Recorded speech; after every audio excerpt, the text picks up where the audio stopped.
The Hawks and Trae Young are moving towards a resolution on a trade, and the Wizards may already be in talks with the Atlanta Hawks. But we're going to talk about other destinations that could make sense for Trae Young as well. And reportedly, the Minnesota Timberwolves and the Memphis Grizzlies also are prepared to shake things up. We're going to talk about it all and more right after this. Welcome to the number one place for your daily basketball news and analysis, NBA Central.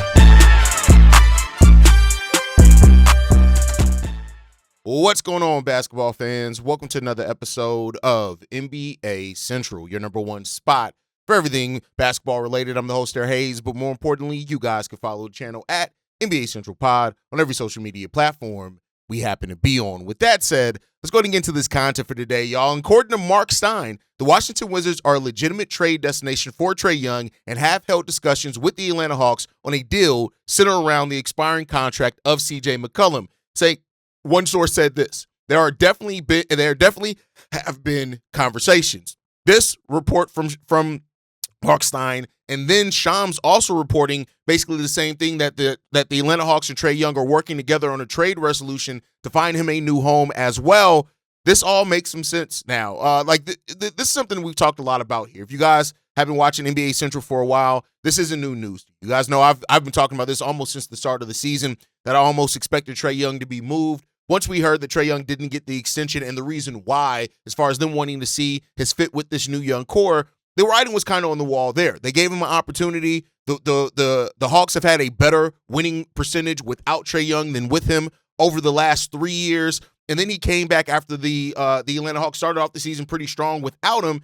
And, it's been a bit of a struggle. It's just clear that Jalen Johnson being the new offensive hub for this Atlanta Hawks team just doesn't vibe with Trae Young. He's not a good off-ball player. He's not a good defender. He is a really good passer, and make no mistake about it, I think he's gotten better as a passer, but he's not even a consistent three-point shooter. So because of that, it just made some sense. So hearing now that Trae Young and the Atlanta Hawks are going to be working to find a destination for him, and the Washington Wizards have been the team that's been mentioned the most so far, we'll see. The Wizards part of it doesn't really make sense to me. I don't see how that core is going forward. Now, reportedly, some other kind of side rumors is that Trae Young isn't necessarily the get, that the Atlanta Hawks would have to give up a pick to actually to move Trae Young, and that then kind of makes some sense for the Wizards in the sense that, yeah, they can take on Trae Young, they can have his contract for this year, and if he picks up his option next year, but if their focus is the actual pick, that makes a little bit more sense for me than what's been said. The Hawks right now sit at 17-21 on the season. If they want to get back to their winning ways, they're going to want to get this trade done sooner rather than later. So we'll see what happens with that one, right?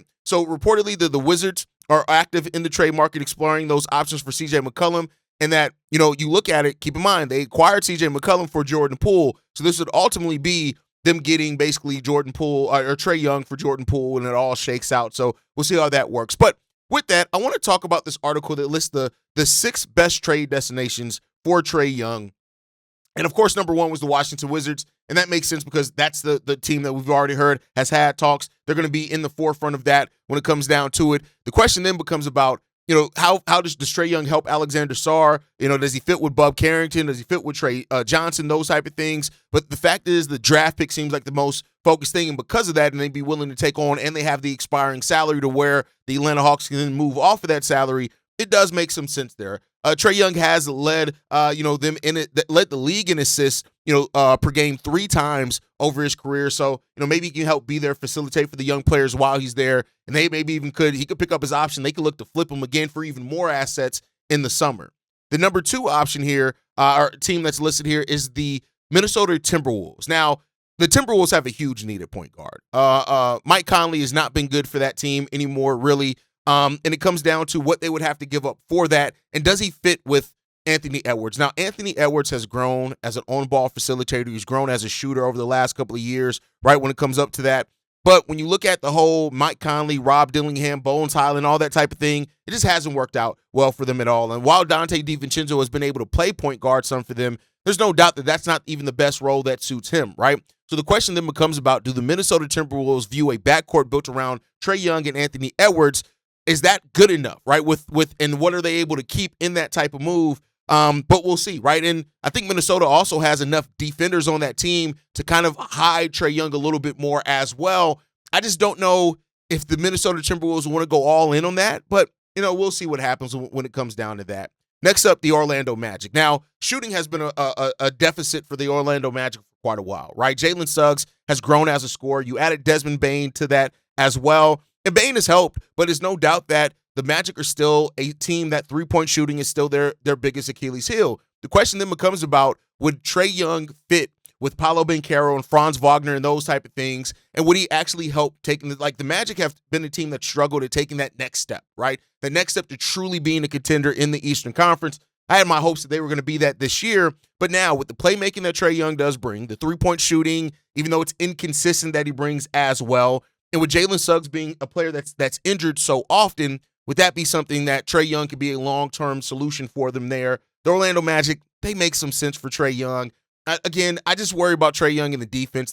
Magic do have defense as well. So you got to look at that one. Number 4 on this list is the Houston Rockets, right? Now, the Houston Rockets are a team that, reportedly aren't necessarily looking to give up a whole lot for a point guard. There's no doubt that a point guard is what they need. Now, Fred VanVleet is not the most traditional point guard in the world, but he's also a player that can be a defender as well, right? And so there's no doubt that the Houston Rockets, with what they did this offseason, they're hoping to become a legitimate contender. And this team has been great. The roster that they have there is absolutely great. Kevin Durant has been amazing for them, and Ben Thompson has looked good. Reed Shepherd has actually taken a step forward after not looking really like an NBA player his rookie year. And now it comes down to with having Trae Young. If they do make a trade for Trae Young, does Amen Thompson's defense make up enough for it? And then does the passing of Trae Young help grow the game of Amen Thompson as a slasher and stuff like that? That's the question when it happens down to it, right? Amen is still best at the 2 position, I think. So the facilitating of Trae Young is interesting there. The three-point shooting and needing the ball a lot, those type of things, that brings some questions about when it comes down to it. But there are tons of slashers on this team. Would he be able to play off of Alperen Sengun? Keep in mind, there's been problems with him playing off of Jalen Johnson and how much Jalen has the ball in his hands as a big. Would that be able to overcome that a little bit, right? It's likely going to take Fred VanVleet, his contract, maybe even Tari Eason to get that deal done and, whatever else you need to fill the salaries. And I just don't know if the Houston Rockets are ready to cash that all in here in the middle of the season. Maybe in the offseason, but in the middle of the season, I have my questions, but, we'll see. Where do things have happened? The number 5 team listed on this is the Phoenix Suns. Now, pairing Trae Young with Devin Booker sounds very exciting. That sounds like a high-powered offensive backcourt. Doesn't really do much for the defense there, right? And my question then becomes about, with the Phoenix Suns, prioritizing fit, and this team fitting a lot better with Booker than what it did with the Kevin Durant version of this team.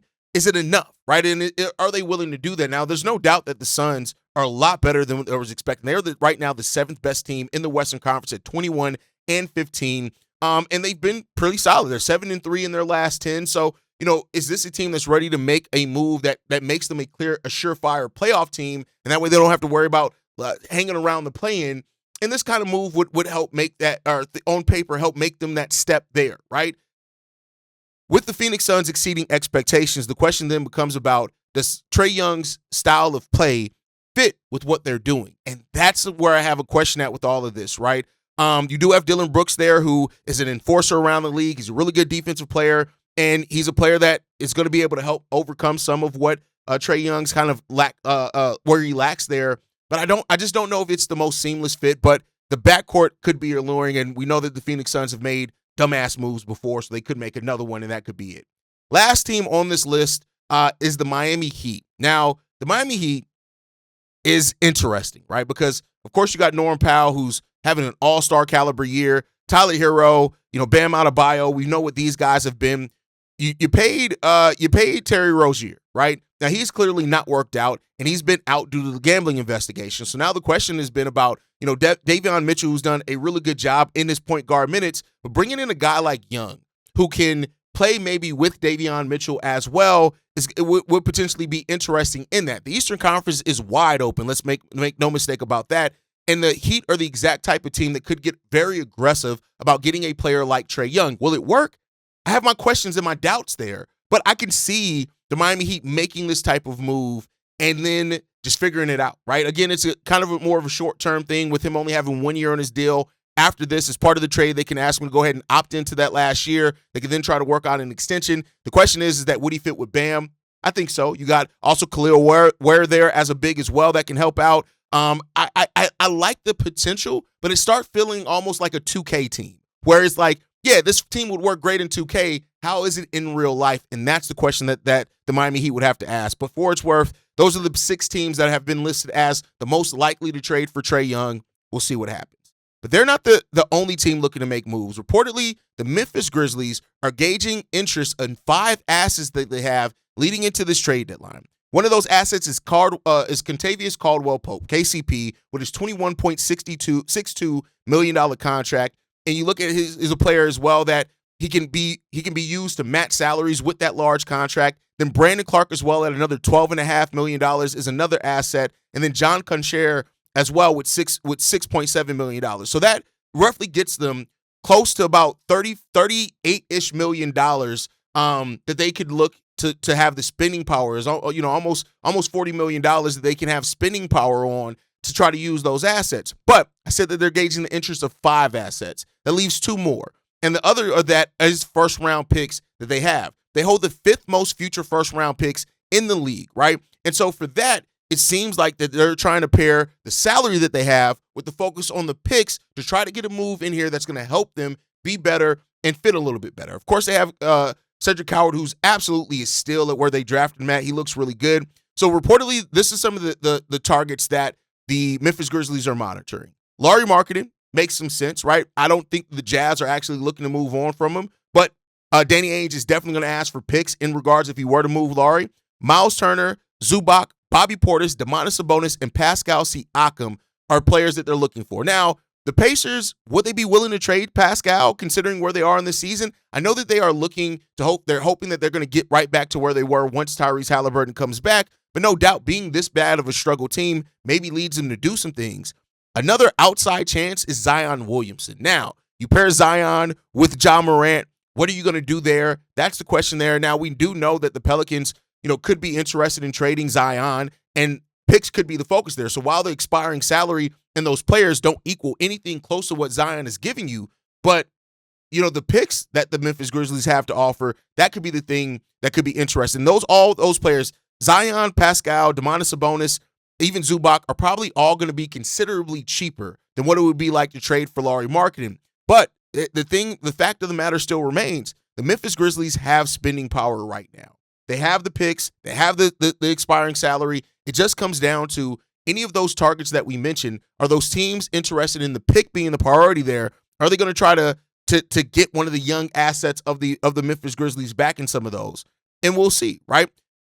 Memphis also owns 2 picks in the 2026 draft, and that is what could make this really interesting when you look at how deep that draft is, how much talent is expected to be in that draft, and be able to be starter caliber players. And that's where it stands right now. It seems like the Memphis Grizzlies are going to this trade deadline with the mindset that they do not want to stand pat.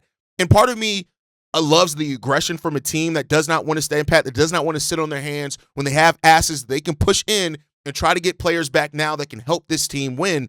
And that's the question. When you look at the Memphis Grizzlies and where they are right now, they sit as the 10th seed in the Western Conference at 15-20, right? They have a 2-game lead over the Clippers that are the spot below them, and a 2.5-game lead over the Dallas Mavericks, who are 2 spots below them. And with the right moves, maybe they can get higher up and avoid, possibly being eliminated from that play-in. And that's what this value would be for the Memphis Grizzlies. They are looking to try to make a move up the Western Conference and hope that the mix-up of players kind of helps them perform a little bit better than what they have been. Are they going to be successful? I have my questions. I have my doubts, but that's what real life is for. And as things happen and they evolve and we hear new things, we'll be covering it all right here at NBA Central. But that's going to do it for today's episode of NBA Central. If Trae Young is truly on the move, this is just the beginning of a number of moves that could. Usually it's a first chip that falls that then leads to the rest of the trade deadline really start kicking off, and Trae Young could be that and kind of set the tone for the market. Make sure you guys like and subscribe to the channel as well. Turn those notifications on so you never miss a single episode. You guys can follow us at NBA Central Pod. You send us any feedback, questions, comments, concerns, NBA Central Show at gmail.com. And then lastly, if you want to leave a text message and our voicemail for the mailbag, the number to do so, 773-270-2799. We are the #1 spot for everything basketball related, and I'll catch you guys the next time I feel like making a video. Probably tomorrow.